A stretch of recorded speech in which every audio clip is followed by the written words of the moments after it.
Oi, boa noite, bem-vindos, bem-vindas, bem-vindas. Esse é o último encontro desse programa, e reorganizações afetivas. A proposta geral desse encontro era um pouco se perguntar o que acontece quando a gente muda a nossa forma de fazer as coisas.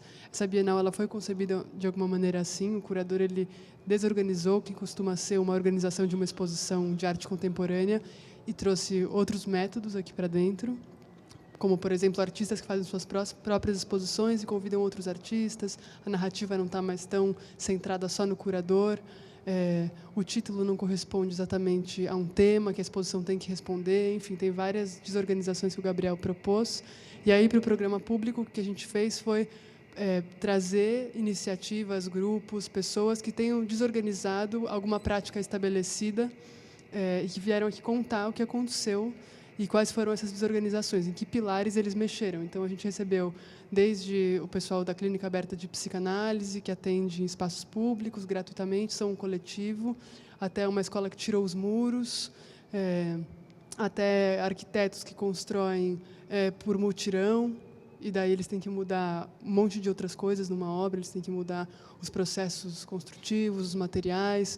E a pergunta é um pouco essa: que outros afetos podem passar a existir quando a gente muda a maneira de fazer? Então, é isso, essa era a pergunta central, e todos os encontros responderam ela de alguma maneira. E hoje a gente está mais focado nesse exercício de atenção, para fazer algumas relações entre a atenção e a psicanálise. Eu acho que a Luciana pode falar mais disso. E daí, depois, de repente, a gente consegue conversar. Acaba às 9h30, mas acho que dá tempo de a gente conversar um pouquinho depois. Então, obrigada, Luciana. Bom, eu queria agradecer a vocês todos por estarem aqui. Eu não sei se todo mundo fez o exercício de atenção. Você não tinha feito? Tem mais alguém que não fez o exercício? Você também.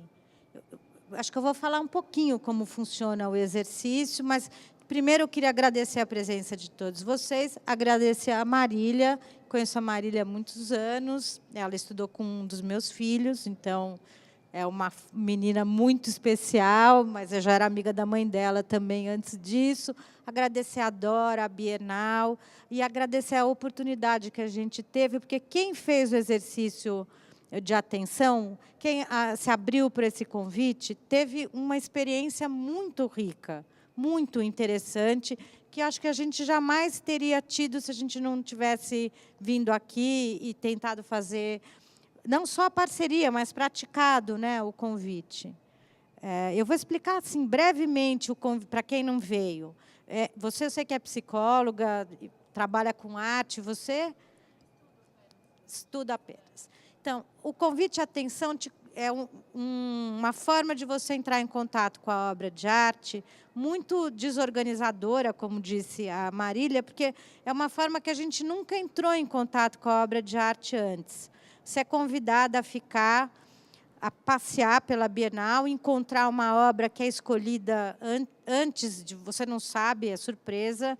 E, diante dessa obra, você vai ficar 5 minutos observando essa obra. Depois, você vai ficar 5 minutos... como são várias formas de exercício, você vai ficar 5 minutos longe da obra, talvez fazendo outra coisa, talvez não. E depois você volta para essa obra, fica mais 5 minutos em silêncio. Você não sabe nada da obra antes de você chegar aqui, antes de você se encontrar com a obra. E depois é proposto para você fazer algumas anotações, que podem ser desde essa que você viu aqui, o que você perguntaria para a obra, o que a obra pergunta para você, mas podem ser também só anotações do que você sentiu, pensou, ou faça um desenho, também pode propor de fazer um desenho, ou o que a obra escondia, que foi uma das vezes que a gente fez, a pergunta era o que essa obra esconde. Então, só para vocês terem noção, é incomum a gente ficar 5 minutos olhando para qualquer coisa na nossa vida, em geral. E ainda mais um objeto artístico, que é um objeto que te provoca alguma reação e que a gente tem muita dificuldade de ficar quieto, parado, olhando. E o que eu vou trazer para vocês é fruto das minhas reflexões psicanalíticas. É verdade, esqueci. Depois tem a última parte, que acho que vocês viram aqui, que cada um conta a sua experiência com a obra sem haver um debate. Cada um tem uma experiência única com a obra, narra essa experiência, e depois que todo mundo do grupo narrou a experiência, aí é uma conversa. Então, é mais ou menos isso que é o convite à atenção. E quando eu estava me preparando aqui para falar com vocês, eu me lembrei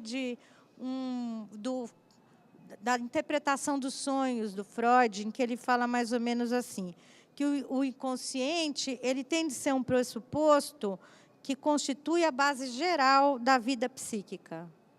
E a maior parte da nossa vida psíquica é inconsciente. Uma pequeníssima parte a gente tem contato com ela, que seria a consciência.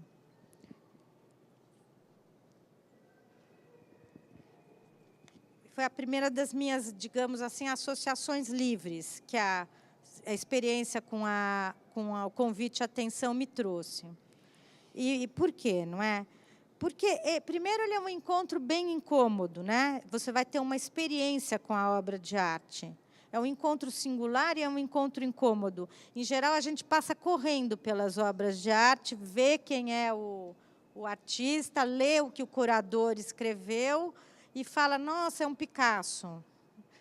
Mas a gente não se aguenta de ficar nessa experiência. Essa experiência é muito parecida com o que os psicanalistas fazem na clínica. Porque eles não sabem, em geral, nada daquela pessoa que entra. Mesmo que é seu paciente há 15 anos, quando ele entra de novo na sua sala, você tem você tem que esvaziar a sua cabeça para começar tudo de novo. Porque aquilo realmente é novo para você e precisa ser novo para você. Então, acho que primeiro tem esse paralelo, né? O convite à atenção tira a gente da zona de conforto. E o que ele vai trazer para nós é um saber sobre nós mesmos e sobre a obra. Mas também não é um saber organizado, é um saber bem estranho, porque não é um saber daquela leitura organizadora que o curador coloca, conceitos que a gente entende do que estaria falando dentro da obra de arte. Ele traz uma visão quase que sonhante para a gente. Entre em contato com a obra de arte e sonhe acordado. E o que a gente vai pescando é como se você jogasse uma rede no mar e você vai trazendo um monte de coisa que estava no mar. E quando você começa a anotar, você vai fazendo algumas separações. Isso aqui é concha, isso aqui é areia, veio lixo. Porque o que a gente vai tendo, pelo menos eu participei já de 4 exercícios de atenção, são coisas mais ou menos assim, ó. Lembranças, experiências, fantasias, devaneios, suposições, pensamentos selvagens, que, em geral, é tudo aquilo que a gente descarta, que a gente acha meio absurdo, né? Correntes pré-conscientes vão e vêm, e é com isso que você vai entrando em contato, porque você tem que largar, deixar de olhar para o seu pensamento racional e entrar em contato com você e com aquela experiência. A gente tem um psicanalista na sociedade que fala que o que a gente faz quando a gente entra em contato com o paciente ou com a obra de arte, ele não fez grandes diferenças, é que a gente tem que deixar surgir e tomar em consideração. E mais ou menos isso que você faz no convite à atenção. Você fica lá olhando e você vai deixando surgir esse tipo de coisa que eu falei, devaneio, emoção, lembrança. Para cada um vai dando uma forma diferente e você só organiza na hora de escrever. E é claro que na hora de escrever você perdeu 90% do material que você estava entrando em contato naquele momento.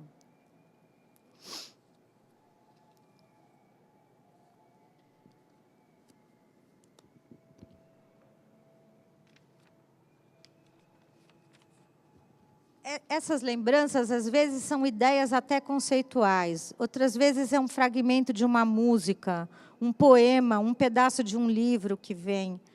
o que eu acho importante falar para vocês é que tudo isso que vem, a gente poderia chamar de o avesso da consciência. O que a gente vê, o pensamento racional, ele é não só uma partezinha, mas ele é o tempo todo, isso que você vai tendo mais experiência com a atenção, com o convite à atenção, é a forma como a gente pensa. Tudo isso que eu nem consigo colocar para vocês direito em palavra, que vocês tiveram 5 minutos de experiência, é a nossa forma de pensar, é o avesso da consciência. Depois a gente faz uma filtragem e organiza e escreve coisas que fazem sentido e um consegue trocar com o outro. Mas vocês tiveram contato com o avesso da consciência de vocês, com como um sonho é formado. O sonho é formado dessa mesma maneira, correntes esquisitas de pensamento que passam de um lado para o outro, até que tem uma hora que aquilo se organiza e aparece em forma de sonho já bem organizado, que é mais ou menos quando a gente escreve, aparece já de uma forma bem organizada. E você tem insights no meio do caminho. Como é seu nome? A Andréia, por exemplo, saiu daqui, ela fez um dos convites à atenção, e ela saiu daqui e aquilo continuava incomodando, incomodando, incomodando. Passou, acho que uma meia hora, ela teve um insight. Ela falou, eureka, eu entendi o que era o quadro. Ela entendeu o que era o quadro, aquilo formou um todo, foi uma gestalt, formou um todo para ela, ainda não tinha formado. Para mim, esse quadro nunca vai formar um todo. Também. Não é para todo mundo que forma um todo, né? Também. São só, às vezes, só pedaços, é o que a gente consegue entrar em contato, né? Ou que vem à tona e que a gente não perde. Agora, esse avesso da consciência, esse jeito esquisito, que eu estou falando que é a forma como a gente pensa o tempo todo, isso está acontecendo, e a gente vai filtrando, filtrando, filtrando, ele também faz parte do método psicanalítico. E aí tem uma questão mais complexa sobre método de conhecimento. O método de conhecimento da psicanálise leva em conta tudo isso, para não distinguir, porque esse é um saber singular, que cada um de nós vai criando em contato com um objeto. E o método não vai distinguir sujeito e objeto. Vocês não sabem se o que vocês viram era você ou era coisa, ou eram os dois ao mesmo tempo, sujeito e objeto ao mesmo tempo. Esse é o método da psicanálise. E muitas vezes a psicanálise é criticada porque o método não é um método científico positivista. Não é um método que separa sujeito e objeto, faz um baita de um procedimento para você conhecer o objeto de uma forma em que você não contamine o objeto. E que depois você repete essa experiência em outro lugar e verifica. Não, o método psicanalítico é extremamente subjetivo. E se ele não for subjetivo, ele não vai ser o método da gente de conhecer. E, por isso, muitas vezes, a gente tem alguns embates com as ciências. Mas eu diria que é um método que fica entre o mito, porque cada um de vocês narra uma história, mesmo que fragmentada, né, sobre aquela experiência. Então, ele fica entre o mito e a ciência. Por que ele fica entre o mito e a ciência? No caso da psicanálise, não só no caso do convite à atenção. É porque a psicanálise recolhe tudo isso. E aí, a partir disso, ela cria o que eu falei para vocês. Não, esse é o avesso da consciência, esse é o inconsciente. Então, ela vai organizando isso de uma tal forma que, para nós, isso é científico, porque a gente começa a organizar categorias sobre formas como funciona a nossa cabeça, como o psiquismo funciona. Para grande parte dos cientistas, isso não é científico. Aí tem uma polêmica que um neurocientista criou há mais de 10 anos atrás, que ele dizia que as neurociências, até hoje, elas só tinham confirmado as descobertas da psicanálise.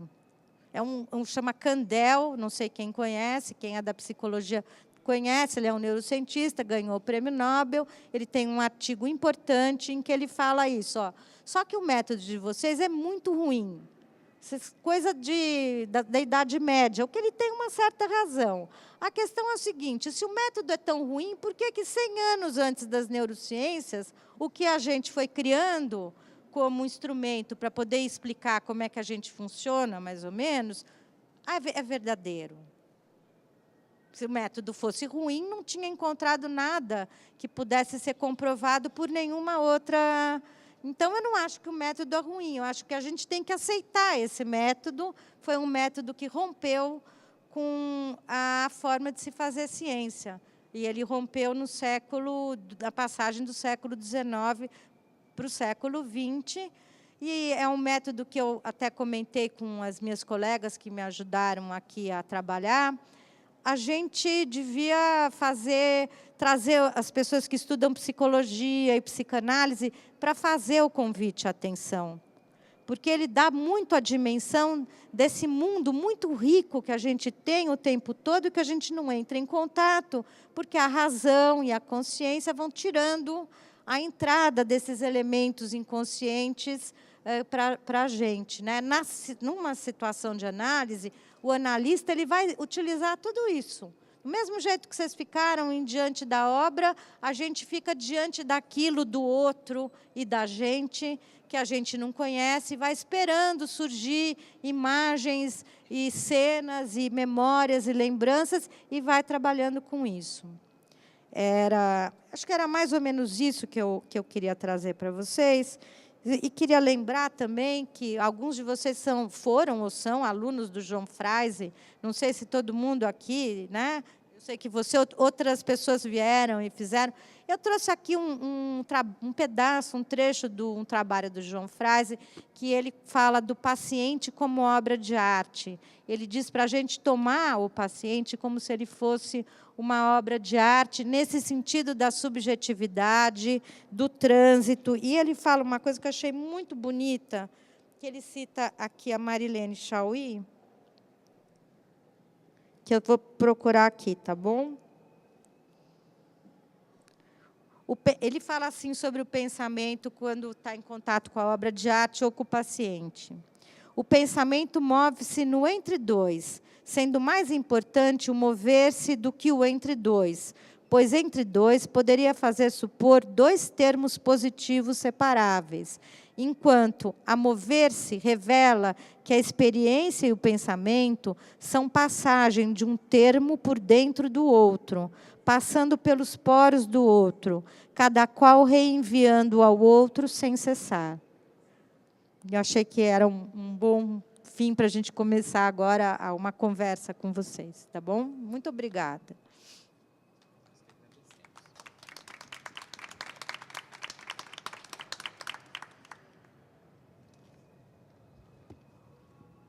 Microfone aberto. Alguém quer fazer perguntas? Alguém quer começar? Falar da própria experiência, né?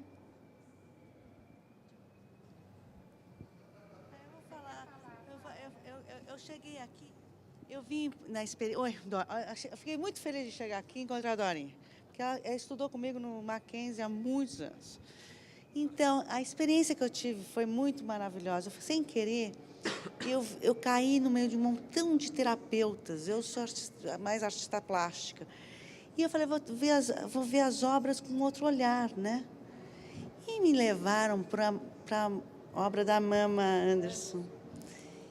E eu não vi nada, né? Eu falei, o que é essa coisa vermelha? O que é isso? Aquele chão quadriculado. E eu fiz uma análise artística e fui embora. E voltei hoje aqui, porque no caminho que eu fui embora, fiquei com a obra na cabeça. E eu falei, gente, é o ateliê dela, ela está resolvendo um problemão com o grafite, é grafite pra caramba, ela não sabe o que fazer. Ela os três elementos são ela, cada um deles, de alguma forma, é ela. Não tem rosto, porque a gente não se vê, é um autorretrato.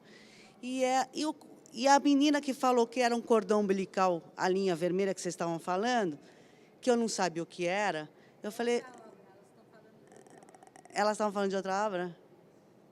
Não, eu pensei que estavam falando da linha vermelha. Então... Eu falei, você vê como eu fiquei com o negócio na cabeça. E Ela falou que era um cordão umbilical. Eu falei, gente, eureka, é isso, é ela. Então, eu vim aqui para falar para elas que eu tive uma experiência maravilhosa e voltei. Agora você fala. Não, podemos passar. Podemos passar. Outra coisa que é muito interessante é para a gente nunca duvidar da gente, porque a gente tem um conhecimento que a gente não acredita que tenha. Isso é uma coisa muito importante, porque quando eu fiz várias experiências, e quando todo mundo vai narrar, e depois o mediador da Bienal fala um pouco sobre a obra, tudo que ele fala sobre a obra ou sobre o artista estava em todas as narrações, de uma forma muito condensada, mas com um saber e uma experiência que você não pode jogar fora. Então, o que a gente vai fazendo? A gente vai trocando o nosso saber e nossa experiência pelo letreirinho que fica do lado da obra. E acho que a gente tem que começar a fazer o contrário, porque a gente tem que acreditar que a gente é capaz de produzir um saber próprio sobre a obra, às vezes muito mais rico até do que a pequena história que é conceitual e é muito boa, não é para a gente abandonar, mas a gente não pode se abandonar como sujeito do conhecimento. A gente tem que dar crédito que nós somos capazes de conhecer a obra pela nossa própria experiência. Porque toda vez que o mediador falou para nós sobre a obra, era muito impressionante as ligações em que nós éramos, o que a gente era capaz de perceber e aquilo que ele sabia sobre o artista e a obra.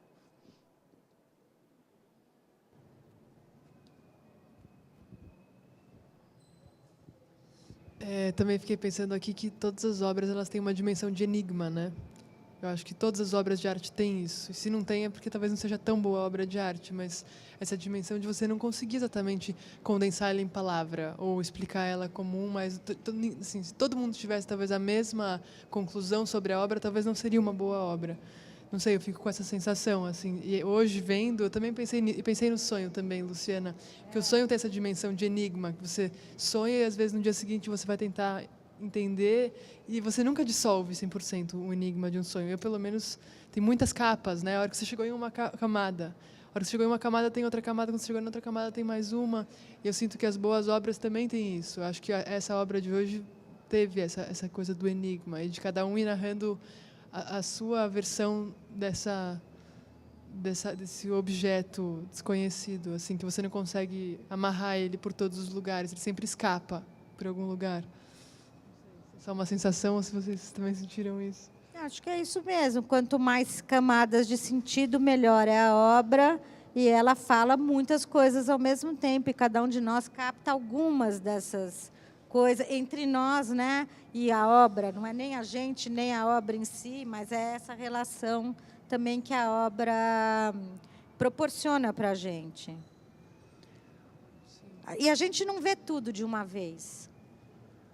Ninguém vê tudo de uma vez. Só no insight, que tem uma coisa mais redonda, que você falou, não, eu vi, mas é muito raro isso. A obra continua interrogando você e a ela mesma, né? Principalmente quando é uma obra boa. Você vê um filme bom, cada cena você pode ler de muitas maneiras diferentes. Um filme ruim, você conta a mesma história e não tem essa troca, porque é só uma história. Não é que seja ruim, é só que ele não alcança, como objeto artístico, esse lugar de estar com tantas camadas de sentido ao mesmo tempo. Mas, olha, a gente, quando sonha, a gente, nesse sentido, é artista. Porque a gente tem muitas camadas de sentido num simples sonho, que a gente não alcança também, né? Não consegue. Não que os analistas não tentem interpretar, mas tem uma hora que não tem, ninguém sabe mais o que falar sobre aquilo.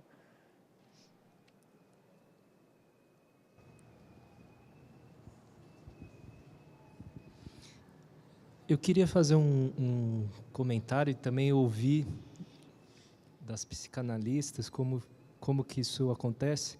Eu tenho feito com a Dora os exercícios de atenção, do convite, de quarta e sábado, quando forma-se o grupo, a gente faz.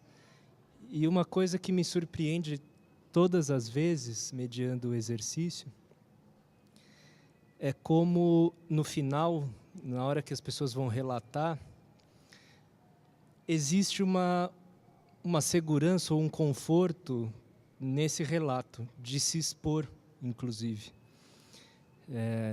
Um dos primeiros exercícios que eu mediei, tinha um garoto participando e ele falou muito e muito bem sobre a obra que a gente tinha dedicado atenção, ao ponto de que não só eu, como outras pessoas que estavam no grupo, pensamos, não, ele é um estudante de arte, por isso que ele está articulando tão bem. E era um estudante de física, que não tinha muita relação com arte, se sentia distante do universo da arte, mas, de alguma forma, a estrutura que o exercício tem deixou ele extremamente confortável para articular tudo o que ele tinha vivenciado diante daquele trabalho. E isso é algo que eu sinto que acontece sempre, ou pelo menos a maior parte das vezes, com o exercício de atenção. Para mim, isso é algo, o que ajuda a produzir isso, esse conforto, essa confiança de falar e de se expor, é o fato de que está todo mundo implicado e fazendo juntos uma mesma coisa. E aí depois compartilhando o que cada um experimentou. Queria ouvir de você, de quem mais quiser falar, como é que vocês veem isso, relacionam isso com a psicanálise, esse espaço, de alguma forma, essa segurança dada por uma estrutura para que um sujeito se exponha e se coloque.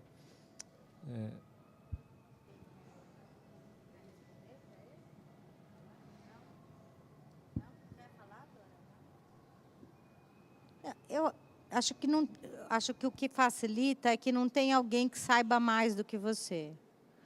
E que você está interessado no que o outro viveu. Está legitimada a experiência dele sem ter como nós psicanalistas poderíamos falar, um suposto saber. Ninguém sabe mais quando você está em contato. A forma como o convite é feito é uma forma em que ninguém sabe mais. Você nem sabe quem é um artista, não estudou, também tanto faz saber, né? Até mais interessante, eu não quis saber, por exemplo, mas eu acho que está todo mundo liberado e a tua experiência tem valor, ela tem mais valor do que o conhecimento.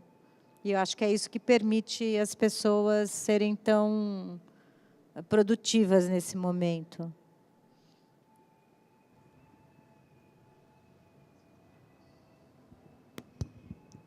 Eu achei interessante o que você falou, e voltando a uma coisa que a Lu falou, a ideia do que seria assim, um saber inconsciente. Né? O Freud tinha uma frase que falava assim, que os pacientes falavam, eu sempre soube, mas não soube. Eu sei, mas não sei. Esse paradoxo que a gente às vezes tem. E é como, eu estava pensando quando a gente escuta crianças às vezes falar, numa sessão, numa brincadeira, e numa situação mais livre, a criança fala algumas coisas que a gente fica chocado de ver. Por exemplo, como ela fala da família, como ela fala do papel que ela ocupa. É uma coisa que, aparentemente, você imagina que uma criança não falaria. Então, a questão é como você acessa esse saber, que não é o saber consciente, que é um saber que você nem sabe que sabe. Né? Então, eu acho que isso que talvez abra um campo que as pessoas falam e tem uma liberdade, tem um grupo, mas tem também um acesso a esse lugar, que seria esse outro saber, que vem nos sonhos, que vem, sei lá, em vários momentos. Né?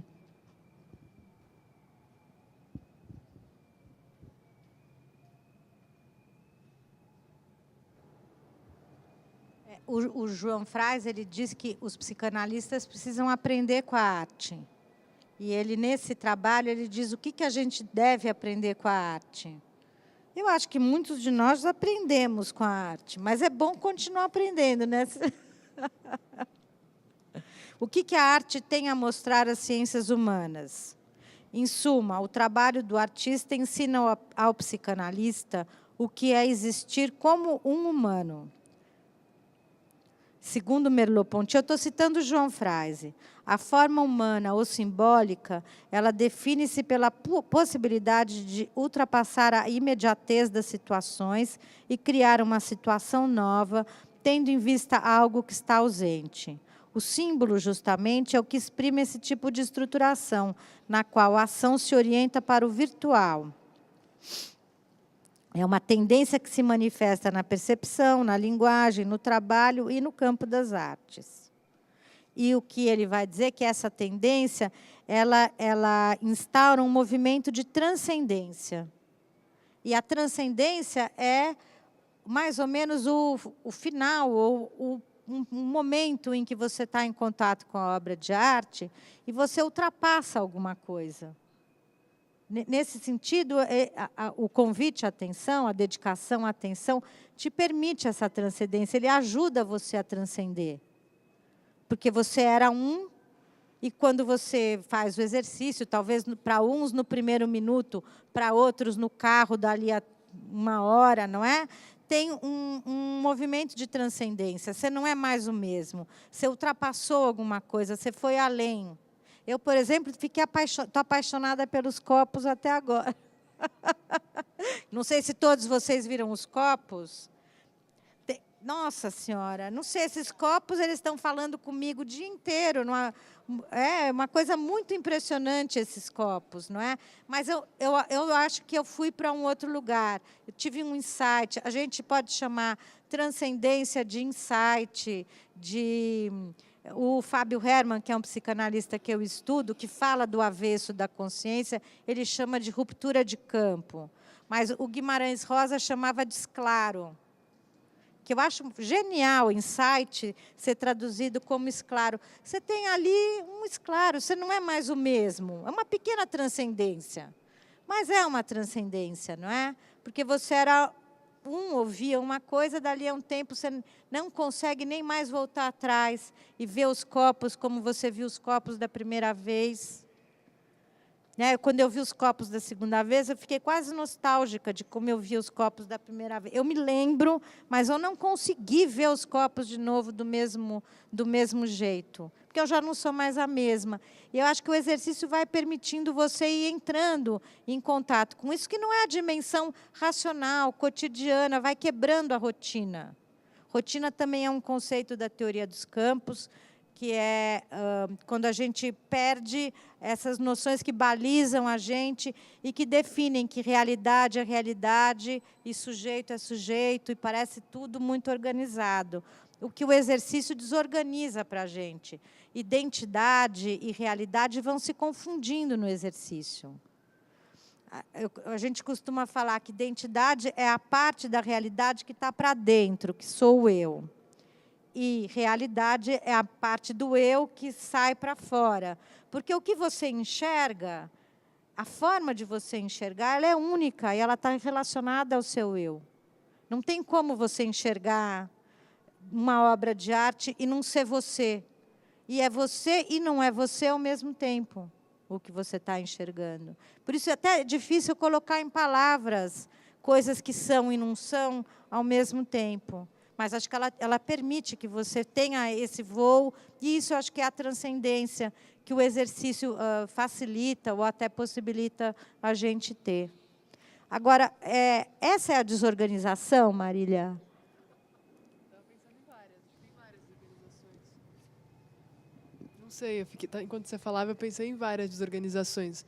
A primeira que eu estava pensando agora é bem sobre metodologia mesmo. Em geral, quando você vai para uma exposição, tem uma maneira muito organizada de ver as obras, que é um educador que te conta informações sobre as obras, ele te dá o conteúdo dessas obras. E aí, o que eu penso daqui é que justamente tem uma inversão, que é, ao invés de alguém te trazer o conteúdo e te dar, ele não faz isso, o que ele faz ele te dá uma metodologia. Então, ele inventa um método para você se aproximar da obra, e o conteúdo quem dá é você. Isso é uma desorganização brutal da própria ideia de educativo numa exposição, e é muito interessante, porque os educativos eles pensam muito sobre isso, né? Como fazer uma exposição ser acessível para todo mundo? normalmente a solução é uma solução muito ruim, que é fazer aquelas fichas com uma imagem escritas, e daí para ser acessível para todo mundo você tem que ir simplificando, e fica uma coisa quase infantil. Muitas vezes, quando eu vou à exposição, eu me sinto tratada como uma criança, tenho que ser tutelada para ver as obras. E aqui é o contrário, você é jogado, mas em grupo, para ver as obras, e você não precisa dessa tutela, você sabe sobre as obras. É esse saber que está em algum lugar, você sabe sobre as obras. Ninguém precisa te contar numa ficha de 140 caracteres de um jeito bem infantil, sabe? Então, para mim, essa é uma desorganização fundamental que essa Bienal propõe. Acho que tem outras mais ligadas a essas coisas que você estava falando, ligadas à psicanálise, ligadas a essas outras ideias, mas eu estava pensando nisso enquanto eu te escutava, assim, que eu acho que essa desorganização desse educativo, ela abre muitas portas, porque você pode pegar essas cartas e ir em qualquer exposição e fazer isso. Você pode pegar essas cartas e sair no parque e fazer isso com uma árvore. Você não precisa fazer isso com uma obra. Você pode fazer isso com essa jarra, você pode fazer isso... E é isso, é um material educativo. Eu, por exemplo, quando comecei a trabalhar aqui, na verdade, eu fui viajar de férias. E eu peguei esse baralho e fui fazer isso em outros museus. E funciona. E é muito impressionante, porque é um método, não é sobre conteúdo. Né? Acho que o Thiago, enfim, Dora. Falar sobre...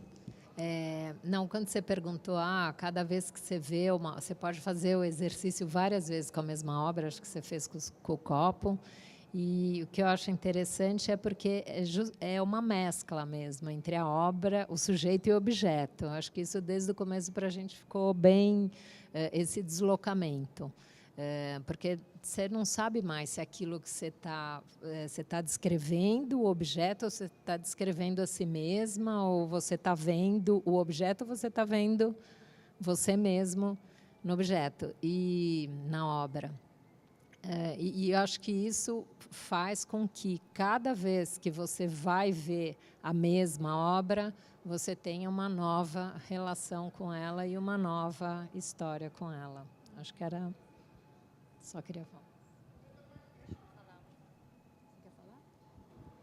Não, só complementando que é bem isso. Faz parte do método que foi estruturado aí no convite, tomar a obra ou o objeto a que se vai dedicar atenção como sujeito. As cartas se referem a esse objeto como sujeitos, como agentes, como coisas que vão provocar ações em quem está utilizando as cartas. Isso me parece uma desreorganização do jeito de se aproximar da arte também. Boa, eu gostei da ideia. A obra é sujeito, como você é sujeito, não é? O João Frais, ele fala uma coisa que eu achei que era legal eu trazer para vocês, que ele vai dizer que, nessa situação, você tem que abrir mão de ser herói do conhecimento. Esse conhecedor positivista que sabe o que é e que a gente gosta, ou que consegue conhecer totalmente alguma coisa, a gente tem que abrir mão desse, ele chama de herói do conhecimento, para poder ter um trabalho que é mais no entre dois, entre experiência e pensamento, entre sujeito e objeto.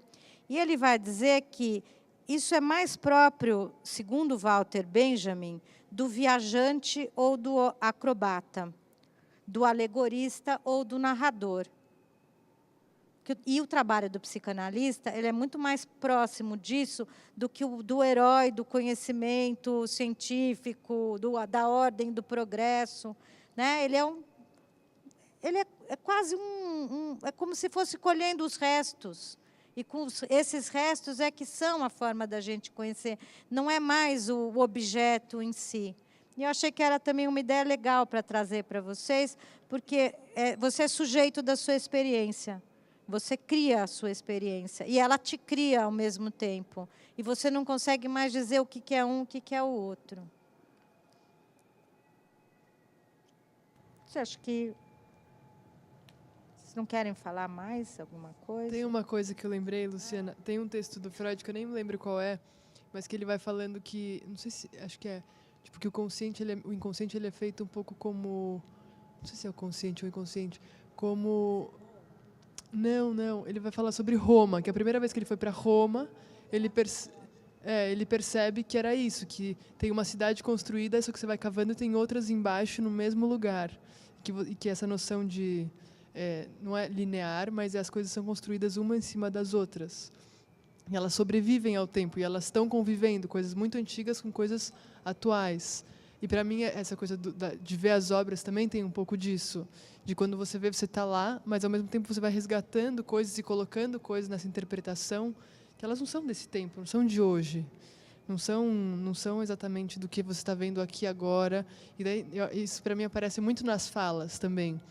Quando as pessoas falam sobre linha da vida, sobre destino, não sei, são coisas que não são de agora, só de ver essa obra. Não sei, fiquei muito com essa sensação de cidades construídas assim, em cima uma das outras, sabe? E acho que isso também tem uma coisa de desorganização, de como nossa lembrança, nossa experiência, ela nunca é linear, né? A gente tem essa ideia de que as coisas elas acontecem numa linha do tempo, e quando você vê e fala sobre as obras, está muito claro que não. É tudo ao mesmo tempo e agora. É que na hora de falar, você tem que selecionar, porque você não consegue falar tudo ao mesmo tempo. Mas, sim, muitos criticam a visão conteudística do Freud, do inconsciente. Tem algumas correntes que fazem uma crítica muito severa, porque eles não acham que tem esse modelo, ele chama de modelo arqueológico, não é? Eles acham que as formas se fazem naquele momento.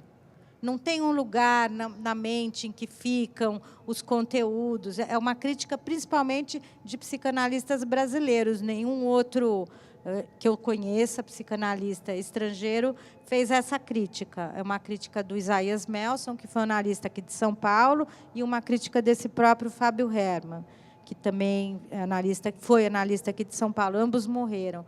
Mas a ideia é muito mais da psicologia das formas, que as coisas se formam naquele momento.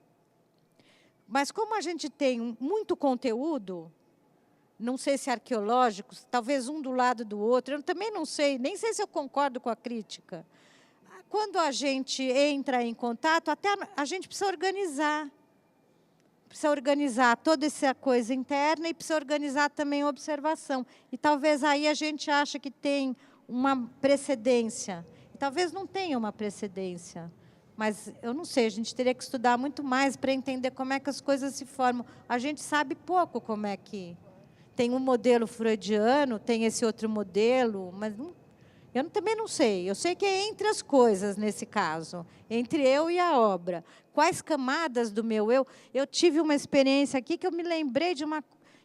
Estava no meu pré-consciente, segundo Freud, da parede da casa da infância, que eu não me lembrava há muito tempo.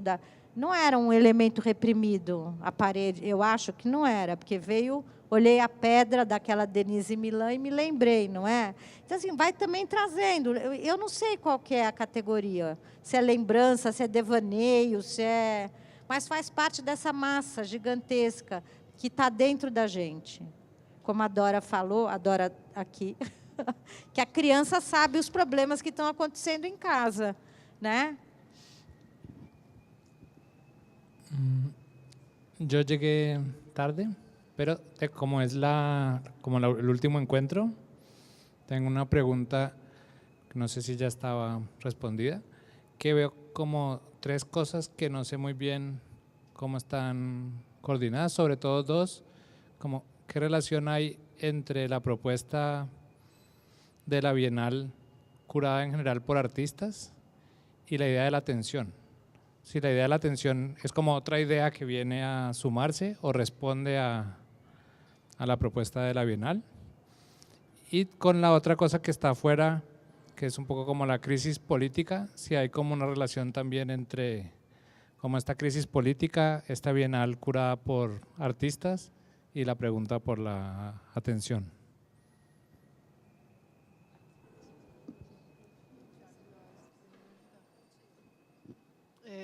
Sí, yo creo... ¿Respondo em espanhol? Português, tá. Em português, eu acho que a atenção é um dos eixos principais dessa Bienal, pelo que eu entendo. Acho que Tiago e Dora estão aqui, também podem pegar o microfone e falar.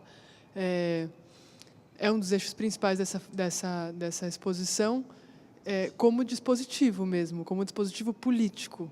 A atenção como um dispositivo político que se perdeu. E a exposição como uma plataforma importante onde esse dispositivo ele pode ser usado, deve ser usado, não só aqui, mas no mundo também. Então, a atenção como quase... Essa exposição ela tem poucos conteúdos fixos, porque o curador ele não controlou, ele chamou artistas que fizeram suas exposições, fizeram suas narrativas.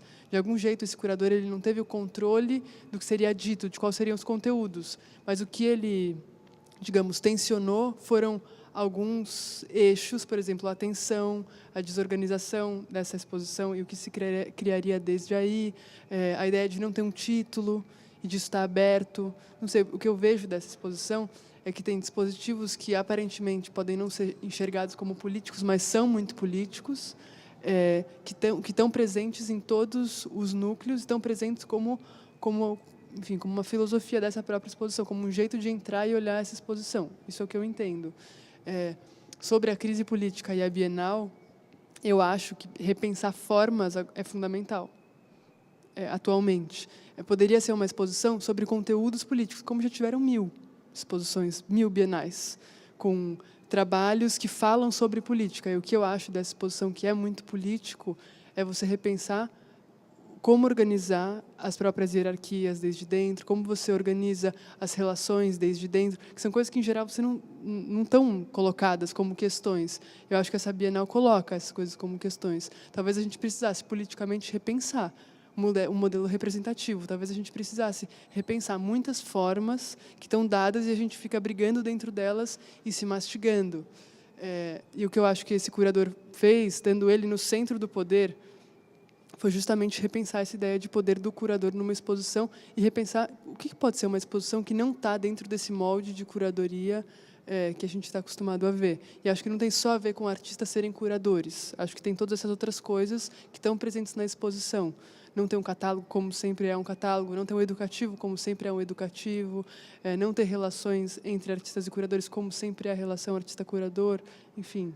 Mas acho que a Dora e o Thiago podem ajudar, porque eles estão aqui desde sempre. Acho que você falou bem, Marília. Eu acho que o Gabriel seria uma pessoa boa para falar também. Mas eu acho que eu queria destacar um ponto que eu acho que é muito propositivo, que é essa inversão entre público e obra, públicos e obras. Porque eu acho que tem uma aposta na possibilidade dos públicos se relacionarem com a arte. E ter uma confiança de que esta relação se dá entre os públicos e a arte. Eu acho que a arte... eu acho que é uma confiança na agência da arte mesmo, que a arte tem essa possibilidade de agenciar os sujeitos. Acho que é isso. Então, nesse sentido, eu acho que você não está mais expondo conteúdos políticos, mas você está confiando que as pessoas que fazem parte desse mundo, então, todo mundo que está vivendo este momento no Brasil tem a possibilidade de chegar aqui, se relacionar com aquilo e, de alguma forma, o que a pessoa está vivendo se potencializar de alguma forma aqui dentro. Então, acho que assim, confiar mesmo que uma grande parte dessa relação vem com os públicos. Não está só no que montamos uma exposição que tem conteúdos políticos e que todo mundo que chegar aqui vai dar conta desses conteúdos políticos. Acho que os públicos trazem seus conteúdos. E acho que a arte tem essa capacidade de agenciar mesmo um movimento, uma reação dos públicos. Acho que tem mais uma coisa legal de falar sobre essa exposição, que é, em geral, as pessoas elas esperam algo de uma exposição. E essa exposição era muito esperada, que respondesse às questões políticas ou que, ao menos, tivesse um reflexo imediato do que são as questões políticas em obras. E o que o curador fez foi uma coisa quase psicanalista. Ele responde a pergunta com outra pergunta. Ele não responde para você. Ele não coloca artistas aqui que fazem uma relação direta e imediata com o nosso presente, mas ele pergunta outras perguntas, que são como você olha uma obra, como você entra em uma exposição, enfim, muitas delas, assim, o que você entende por uma hierarquia aqui dentro do que seria uma exposição. Enfim, eu acho que ele vai muito mais fundo nessa questão. Em vez de ele pegar o conteúdo do que está acontecendo e tentar responder ele, um espanhol, homem, branco, que também seria estranho ele fazer isso, talvez, com uma questão política tão densa e tão ancestral que a gente está vivendo, seria estranho ele também responder isso, ou colocar artistas para responderem isso. Então, eu gosto muito do que ele faz, que é, realmente, ele pergunta outras perguntas para a gente, para parar de querer achar que a Bienal tem que ser o que a gente quer que ela seja, que a Bienal tem que responder as nossas angústias. Ela não vai responder as nossas angústias. Eu acho muito importante isso, porque mesmo que tivessem todos os artistas mais ditos políticos, que até eu também questiono muito isso, né? Acho que aqui tem muitos artistas políticos que não têm essa fama. Eles responderiam as nossas perguntas? Eles acalmariam nossas angústias? Eu acho que não, sabe? Eu acho que não mesmo. Então, eu acho muito inteligente a maneira que o Gabriel respondeu a esse momento tão difícil, mas, sim, tem sido vista como uma Bienal não política, mas eu acho que falta às pessoas uma generosidade de entrar aqui e parar de quererem achar as perguntas delas, as respostas imediatas, porque elas não vão estar aqui. Ela é uma exposição que te pergunta coisas, ela te convoca. Igual esse exercício convoca a gente a ver essa obra, você tem que estar lá atento, fazer sua narrativa, ver como isso te traz. Enfim, eu acho que essa Bienal faz isso. Fazia tempo que uma Bienal não fazia isso. Então, eu acho que esse exercício ele é solicitado aqui. Não sei se... Dora, Thiago... Oi, na verdade eu não saberia responder pela Bienal, posso falar um pouco da minha experiência. Ao mesmo tempo que eu vim na Bienal, num outro dia eu fui numa exposição que estava tendo no Tomi Otaki sobre a ditadura. E para mim foi muito impactante ver a diferença. Eu acho que são exposições diferentes, eu não estou fazendo nenhuma crítica a uma e a outra, acho que são ideias diferentes, acho que aquela exposição tem uma importância enorme nesse momento, foi importante que ela tivesse acontecido como aconteceu naquele momento, no Tomi Otaki, era a véspera das eleições, enfim, tinha toda uma reprodução do caminho da ditadura aqui no Brasil, com documentos e obras de arte extremamente concretas. Você não tinha muito espaço, algumas, né, a maior parte, mas não tinha muito espaço para você pensar mais do que aquilo estava dito ali. E acho que era importante poder dizer ali, porque não se podia dizer em nenhum outro lugar, né? Na época, tudo era... Apesar de ter várias obras que diziam de uma maneira muito mais sutil, muito mais suave. Então, era uma coisa meio pronta, né? E aqui, pelo que eu pude viver da ideia, é que não era pronto, né?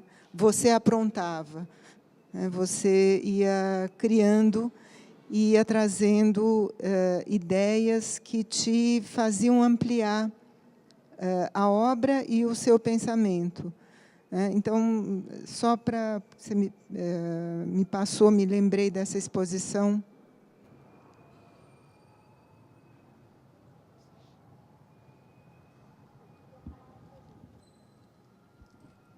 Uma das obras que nós, psicanalistas, escolhemos, foi a obra que a Regina escolheu, da Mama Anderson, que está ali. A conversa foi muito política, porque ela remetia ao nazismo, à violência, à perda de liberdade. As 11 pessoas, mais ou menos, elas estavam vendo coisas muito semelhantes. Então, o quadro trouxe isso também, né? E todo mundo viu um pouco disso naquela obra. Só, assim, talvez não sejam todas as... O copo, ele não me convoca. Me convoca para uma questão existencial, da passagem do tempo. Mas concordo com tudo que vocês falaram. Eu achei aqui legal, porque eu nunca tinha visto, nunca tinha feito essa experiência. Para mim, ela foi ótima. Eu não sei se toda a Bienal fizer a mesma coisa, vai começar a organizar de novo. O problema é se manter na desorganização, né? Isso é novo.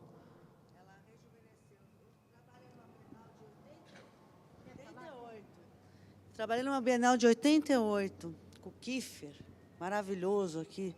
Foi lindo. E a Bienal foi se desgastando, foi ficando pesada, foi ficando velha. E ela está nova, ela está fresca. Sabe? Essa experiência que eu tive foi maravilhosa. Vocês estão de parabéns. Bom, agora... Também, essa questão específica, o primeiro encontro de todos foi com o Gabriel, o curador dessa exposição, e a pergunta era essa: o que você desorganizou e reorganizou? Então, antes o Thiago fez um sobrevoo assim, sobre quase todas as bienais, contando o que mudou de um sistema operacional para outro, porque não é novidade mudar o sistema operacional de uma Bienal, uma coisa que acontece desde sempre, desde a primeira Bienal. E depois o Gabriel contou um pouco sobre essa. Tá em vídeo no YouTube, é o primeiro encontro de todos dessa série, vale a pena, porque o Gabriel falando sobre isso é muito esclarecedor e incrível. Fica um convite para todos e todas.